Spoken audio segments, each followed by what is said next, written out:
Hey Fandom, it's me, Aaron, for a comic show. This is New Comics Now. Got a stack of books. Last week was insane. Black Friday was crazy here. We just did crazy numbers. Lots of people came in. We had Black Friday karaoke. We had Friendsgiving. We had mimosas for breakfast. It was just a fun time. So thanks everyone for coming out and supporting us. And thank you to my wonderful employees for doing such a brilliant job. You guys are the best. I love you. And moving on to the comics. My favorite book of the week was not the biggest book. The biggest book is Inhumanity. But my favorite book was this Red Rover Charlie, all for just the ass sniffing. I just love the dog ass sniffing. I love it. This is essentially, it's Garth Ennis, but it's essentially like crossed from the point of view of the dogs. Now, it's not crossed. They're not like raping people. They don't have the blood on their face in a cross. They're not zombies. They're not dead. They just want to kill themselves and kill anyone in their way. So it's this kind of rage virus, very similar to Cross, but told from the point of view of these three dogs. And it was cute. I liked it. It was like, you know, hey, beast of burden, we can do this too. And I just enjoyed it. It was fun. If you like gore porn, but you want a little bit more bestiality in it, this is not bestiality. I mean, dogs are sniffing each other's butts. They're beasts sniffing each other's butts. It was awesome. I loved it. Also from Avatar is God is Dead, Hickman and Mike Costa. Fun book. I'm digging it. I like the gods killing each other, and I like the scientists coming up with solutions to take out gods. Because, you know, if you were atheist scientists and gods just showed up, you'd still want to use your science to destroy them, right? I mean, come on. Why not? Moving on, TRILLIUM. This book continues to be innovative and awesome. This is The Two Lovers. The top story is her on the front. You follow it each page on the top half of the pages, and then when you're done with her story, you flip the book over and open it up, and you read his story on left to right still. You know, they're not going to manga it on you, but you have to flip the book over and read his story that way. And, you know, cool, thanks. I'm really loving TRILLIUM. It's a fun book. Don't know, you know, in the trade, people will be spinning it around. I don't know how they... I don't know. I like it. I'm really digging it. I love Jeff Lemire, and you know, I'm a sucker for romantic comedy stuff with action, adventure, sci-fi. That's my favorite stuff. Velvet, Brubaker is killing. Love Brubaker. Love anything he does. This is him and Epting, you know, the classic guys from the Captain America run, and Velvet's great. Spy, double agent, triple agent, espionage, crazy stuff, his signature things. And I have plenty of second print number ones for people that missed it because of my stupid ordering error on my part, entirely my fault. You know, now it's Diamond's fault. It's always Diamond's fault. But anyway, I have plenty now, and two's out, so enjoy. Ghosted, this is Joshua Williamson. It's put out by Skybound. It's a haunted house, and these people are hired to steal a ghost from a haunted house, and they take them up on the offer. It's a fun book. I really enjoy it, and I like that the first 5 issues are collected for just $10. It's one of those $10 Image Volume 1s that, you know, just a cool concept, an idea that was cool enough to get Robert Kirkman's attention. You know, like Robert Kirkman, if one of his eyebrows goes up, you know that that pitch was successful, and you're going to have a Skybound book, and that's what Williamson did. So, you know, check it out. If Kirkman liked it, you might like it too. Real quick, Terminator Salvation, The Final Battle. It's JMS. It continues JMS's Terminator. If you liked some of the movies, you might like this, and it's here, so letting you know. And Adventure Time has another original graphic novel. It's all about, it's called Pixel Princesses, and it's basically LSP. You know, she's on every page. If you like Lumpy Space Princess, get it. It's fun. You'll enjoy it. Moving on to DC. Forever Evil, this is the Blight, this is the Trinity of Sin, this is Constantine and Swamp Thing and Nightmare Nurse and the Three Sinners and Zuriel and all this. What I like about this is it's just my thing because it's the connectivity of the dark. This is what I really like, that corner of the DC universe, all connected, and if it's Forever Evil, why not have the darker characters be integral to overthrowing evil, evil fighting evil? I mean, Constantine's not necessarily evil, he just is, you know, entirely self-absorbed, but I like it, and I liked how there's cameos and guest appearances galore, and I'm digging it. So, you know, it's a good book. Swamp Thing, this is the new guy, Cedar, not Floronic Man, Cedar Woodrue. And again, it's the kind of the dark Animal Man. Animal Man, he takes on Animal Man. He's on the cover, it's not a spoiler, he's on the cover. And it was great. I like it. It's Christmas colors, you know. He had the red and the green just in time for Christmas.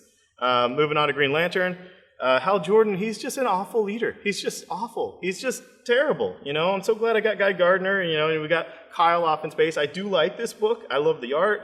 Vendetti, I'm really digging his story. I like where he's going with it, with the core stripped down, with Mogo being their base of operations, with them having to get new recruits, but not being able to forge any new rings. So what's going to happen with that? I kind of know, and it's going to be kind of awesome, but I'm enjoying the run. Earth 2. This is Tom Taylor, and it's Evil Superman. Evil Superman, Batman with a gun. This is stuff you can't do on New 52 Earth 1, and it's stuff that I really like, and a lot of cool stuff happened in this issue, and it's all building up towards Summer Earth 2 war. There's going to be a war with Earth 2. You know it's going to happen. It was rumored on Bleeding Cool, so, you know, it's basically confirmed from a solid source inside DC Comics. Anyway, and there's 2 Superman books I like, both by Greg Pak. You got Superman Batman, which is all sideways, like a video game, and I'm enjoying Batman Superman by Greg Pak. I like that. You know, I haven't gotten much Superman. You know, I haven't liked the Lobdell stuff. I didn't like the original stuff by, Perez, even though I like Perez. I just didn't like the New 52 Superman. And this is essentially the first issue of Pak's run on Action, because, you know, the last issue was a 0-year tie-in. So this is the feel, this is the tone, this is what you're going to get from Pak's Action. So if you want good Superman, try it. It has all the elements that I like in Superman. And, you know, a lot of action. It's Action Comics. Here's the book you guys want to know about. This is the book that's the big deal. It's Inhumanity. It's the one-shot, the number 1. It's Fraction and Koipel. You know it's Fraction because Hawkeye has all the best lines in the book. And I'm digging this. I know there's a lot of weirdness about this, that somehow Marvel Studios Hollywood has kind of influenced Marvel Comics to make the Inhumans their mutants so that they can have them in the movies as the mutant themes, and they won't have to do origin stories of all these powers. They can just say they're Inhumans. They have powers from Inhumanity mists. And, you know, I get that. And I get there's some negativity about that. And I get that they don't like the dog wagging the tail of whatever. You know, they want the comics to set the tone for the movies, not the movies to set the tone for the comics.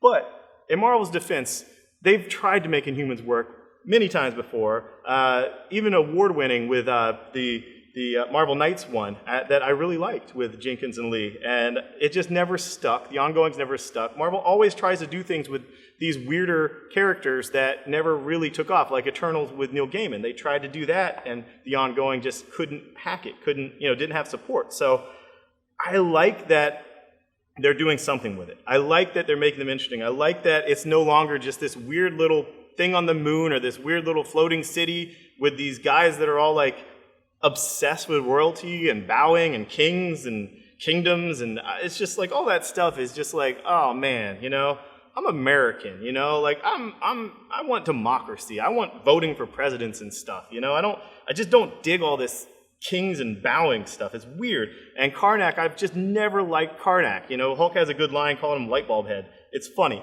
But Karnak has this vision of what's coming in the future, and a lot of it sounds really cool. It sounds like Inhumans are going to get interesting. They're going to be integral to the Marvel Universe. And isn't that what a offshoot species that's supposed to be more advanced? I know it sounds like mutants, but Inhumans were also that way all the way back to the beginning. They have just isolated themselves. And what if they hadn't? What if there was this other thing? And it all makes sense. And I enjoyed it. So, you know, I would say give it a shot. You know the art's good, and it was a fun issue. I liked it.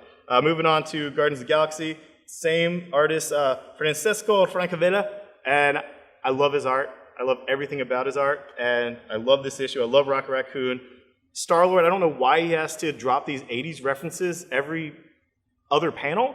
Is it something where, you know, he's really been off in space since the 80s and just hasn't aged? I don't know. Hopefully Bendis has a plot point to all this, but I really enjoyed it. It doesn't matter that Infinity's over. It's just a fun issue, and I love just seeing these characters interacting, and I love the art. And next issue is one of my other favorite artists, Kevin Maguire, and it's tying it into Humanity. So great issue. Moving on to Amazing X-Men with Jason Aaron. You guys know I love Jason Aaron. You guys know I love Nightcrawler. And I love the swashbuckling pirate Nightcrawler. I don't love the, you know, Catholic priest Nightcrawler, you know, with the stiff collar and all that. I just never liked that. I never liked that at all. It's just terrible, you know, and I even go to church and I don't like that. It sucks. You know, it's boring. I want him to, you know, have a freaking sword and be on a pirate boat. And he is, and it's awesome. So if any of this excites you, it's in here, and it's funny. Like Jason Aaron, this book is upbeat and funny. Iceman's funny. I enjoyed it. You know, if you want an X-Men book that is sort of nostalgic and upbeat and fun, that's your book. And, you know, I really liked it. And North Star is Peter Pan. Yeah, flying around a pirate ship looking for Captain Hook. It was awesome. Moving on to Superior Spider-Man. You guys know I love this book, and Venom's here, Flash, all this stuff with Peter. For some reason, Peter Ock is really losing touch with different things. I mean, he keeps calling Aunt May his mom. I mean, it's odd, and you know, I can't wait for everything to fall apart. But this was a great issue. Venom is important. It's not just a tie-in because his book got canceled or whatever to increase sales. Venom was actually pretty cool, and I like that. All right, this is weird. This is Spider-Man 700.1. I think it's written by John Rambo, and it's Peter Parker. It's sometime in the past that's not really, you know, important.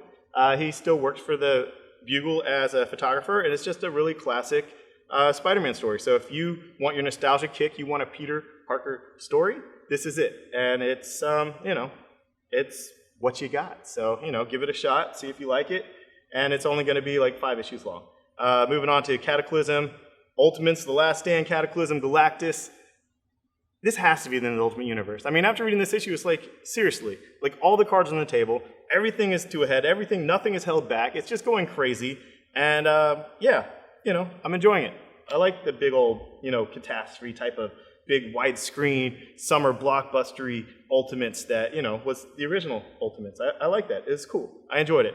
And then finally, Deadpool versus Deadpool. Deadpool kills Deadpool. Yeah, it's basically, remember when there was Deadpool everywhere, this huge Deadpool exploitation, and Rob Liefeld was creating all these Deadpool knockoffs in Deadpool Core or whatnot? Well, Wade kills them all, and it's awesome. So, you know, if you want that, it's fun. I enjoyed it. It's, you know, satire-ish. I liked it. And that's your comics for the week. Try that dog cross zombies type thing. That was fun. And Inhumanity. Give it a shot, you know. I mean, it's just one issue and the art's great. So check it out. Thanks. Bye-bye. Thanks for watching. Thanks for sharing. Thanks for subscribing. Thanks for commenting. And if you're local, every Tuesday we have Nerd Trivia where the winning team gets their bill free. You know, their bar tab's paid. Thursday we have improv. Friday we have nerdy karaoke as we do every Friday, which is fun. And Saturday during the day we have booths and boards, games and drinkings and all that. And then Saturday night is Mark with a C's holiday party, which should be pretty epic. So that'll be going until the next day. So thanks for watching. Bye-bye.